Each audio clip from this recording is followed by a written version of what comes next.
Marcus had been chasing butterflies his entire life, though he didn't realize it until the day he stopped. Not real butterflies, of course, but something far more elusive: the approval of everyone around him.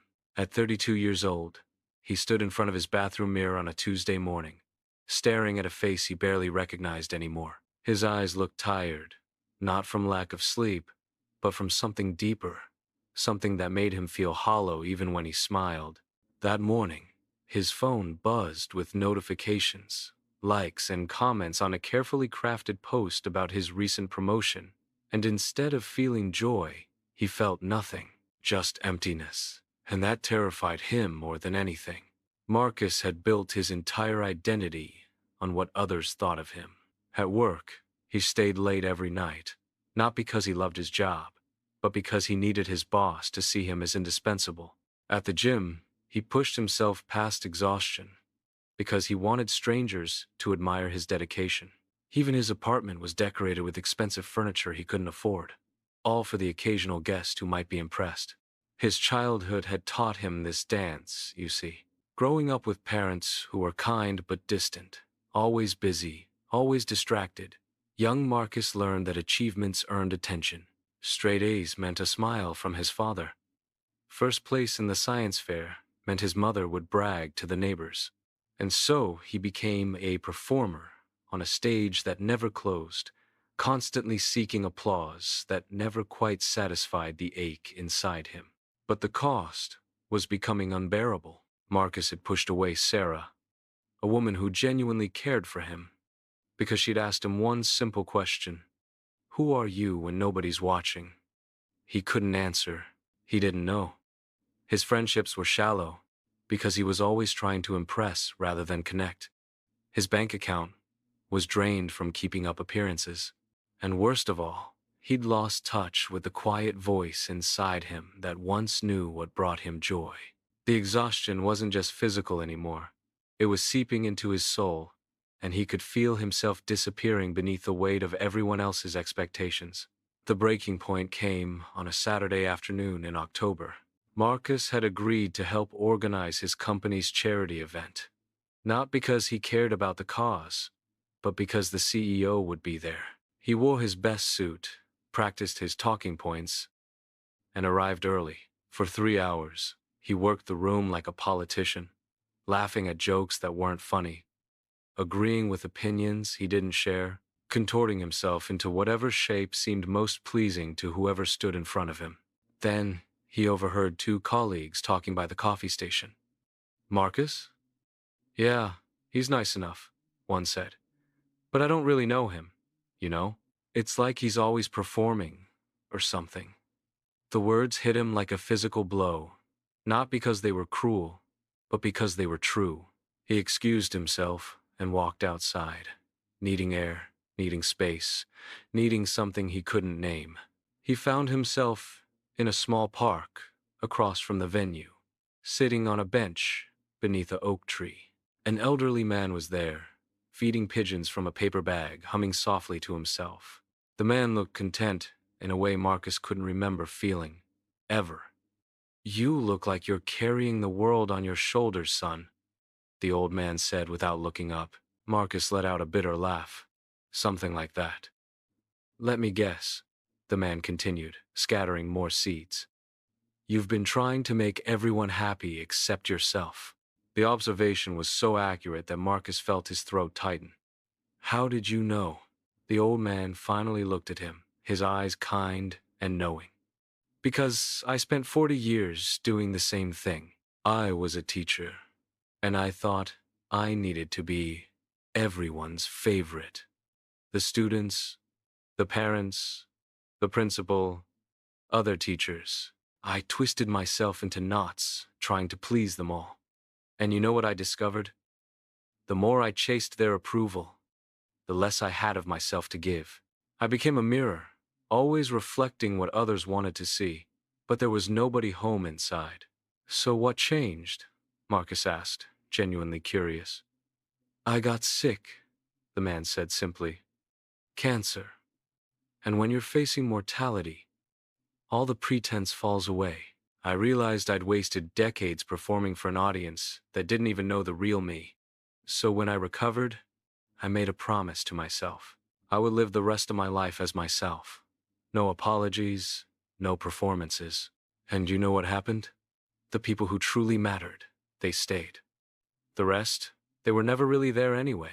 That night, Marcus couldn't sleep. He sat on his expensive couch in his carefully curated apartment and asked himself the question Sarah had posed months ago. Who are you when nobody's watching? And for the first time, he tried to answer honestly. He thought about what brought him genuine joy. Not impressive joy, but real joy. He remembered being 10 years old, sitting in his grandmother's garden, drawing pictures of flowers in a notebook. Nobody had asked him to do it. Nobody was grading him. He did it simply because it made him happy. When had he stopped doing things like that? The next morning, Marcus did something radical. He didn't check his phone. He made himself breakfast, not the Instagram-worthy kind, but actual eggs and toast that he ate slowly, tasting every bite.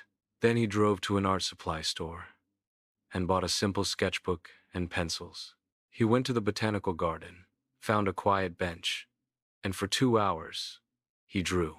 His hands were clumsy at first. The drawings, nothing special, but something inside him began to unwind. The knot of anxiety that had lived in his chest for years started to loosen. A young couple walked by and glanced at his sketchbook. They didn't comment, didn't compliment him, and instead of feeling disappointed, Marcus felt relief. He wasn't doing this for them. He was doing it for himself.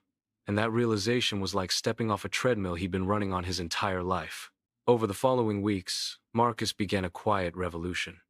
He stopped posting every accomplishment on social media. He left work at 5 o'clock, even when others stayed late. He sold the expensive furniture and bought comfortable pieces he actually liked. He called Sarah, apologized for his inability to be authentic, and told her he was working on finding himself. She listened, and though she didn't immediately take him back, she said something that mattered even more. I'm proud of you for trying. The moment of true transformation came at his weekly team meeting. His boss was pressuring everyone to take on additional projects, and the old Marcus would have volunteered immediately, desperate to prove his worth. But this time, Marcus said something different. I appreciate the opportunity, but I'm going to pass.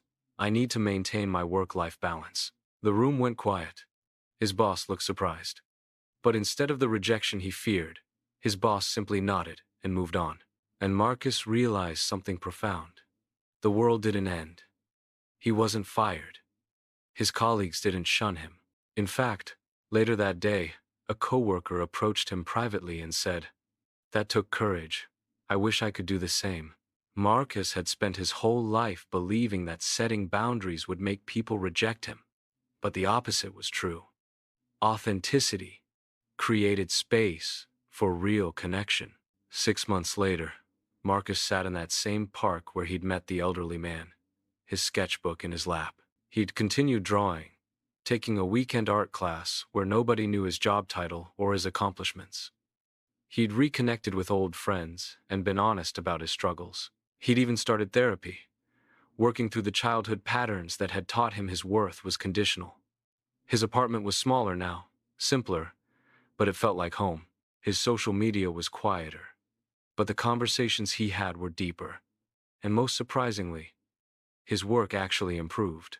When he stopped trying to impress everyone, he had energy to focus on doing quality work that mattered to him. Sarah had agreed to have coffee with him again, taking things slowly, and Marcus was okay with that. He wasn't rushing, wasn't performing, wasn't trying to convince her of anything.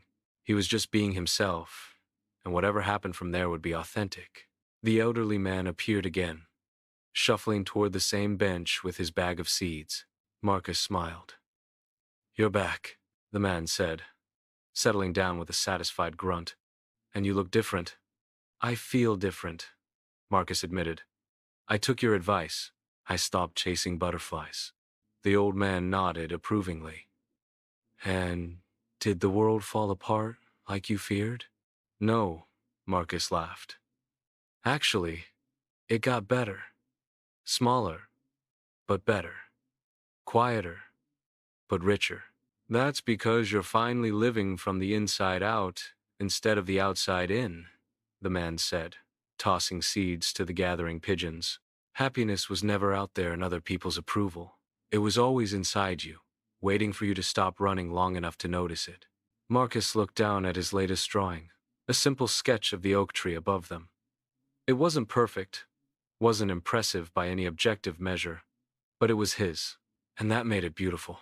He thought about all the years he'd wasted performing, all the energy he'd spent on a chase that could never be won, because external validation is an endless race with no finish line. You know what I realized? Marcus said. I spent so long looking at myself through other people's eyes that I forgot to look through my own, and my own eyes are much kinder. The old man smiled. Now you're getting it, son. Now you're getting it. As Marcus walked home that evening, he noticed the butterflies in the park. Real ones this time, dancing in the fading sunlight. They were beautiful, but he didn't feel the need to chase them anymore. He was content to simply watch them be, and to let himself be, too. The approval he'd been seeking his whole life had been inside him all along, waiting patiently for him to turn around and look. And now that he had, he discovered something his younger self could never have believed. The peace of self-acceptance was worth more than 1,000 approving glances from strangers. The lesson was simple, but profound. You cannot find lasting happiness in the mirror of other people's opinions. True contentment comes from knowing yourself, accepting yourself, and having the courage to live as yourself, even when the world wants you to be something else. Marcus had stopped chasing butterflies, and in doing so, he'd finally caught the one thing that had always eluded him: himself.